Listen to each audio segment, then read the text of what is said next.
অনেকদিন থেকে আমার একটা পাহাড় কেনার শখ, কিন্তু পাহাড় কে বিক্রি করে তা জানি না। যদি তার দেখা পেতাম, দামের জন্য আটকাতো না। আমার নিজস্ব একটা নদী আছে, সেটা দিয়ে দিতাম পাহাড়টার বদলে। খেয়ে না জানে পাহাড়ের চেয়ে নদীর দামই বেশি।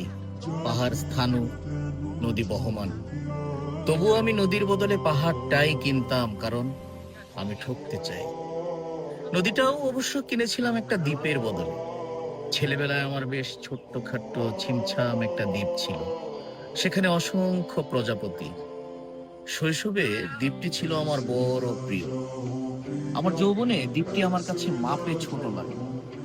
প্রবহমান ছিপছিপে তন্নি নদীটি বেশ পছন্দ হলো আমার। বন্ধুরা বলল, ওইটুকু একটা দ্বীপের বিনিময়ে এত বড় একটা নদী পেয়েছিস, খুব জিতেছিস তো মাইরি। তখন জয়ের আনন্দে আমি বিহ্বল হতাম। তখন সত্যি আমি ভালোবাসতাম নদীটিকে। নদী আমার অনেক প্রশ্নের উত্তর দিল, যেমন, বলতো আজ সন্ধেবেলা বৃষ্টি হবে কিনা। সে বলতো, আজ এখানে দক্ষিণ গরম হাওয়া, শুধু একটি ছোট্ট দ্বীপে বৃষ্টি। সে কি প্রবল বৃষ্টি, যেন একটা উৎসব। আমি সেই দ্বীপে আর যেতে পারি না। সে জানতো, সবাই জানে, শৈশবে আর ফেরা যায় না।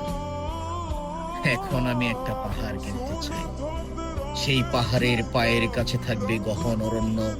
আমি সেই অরণ্য পার হয়ে যাব। তারপর শুধু রুক্ষ কঠিন পাহাড়, একেবারে চূড়ায়, মাথার খুব কাছে আকাশ, নিচে বিপুলা পৃথিবী, চরাচরের তীব্র নির্জনতা। আমার কণ্ঠস্বর সেখানে কেউ শুনতে পাবে না।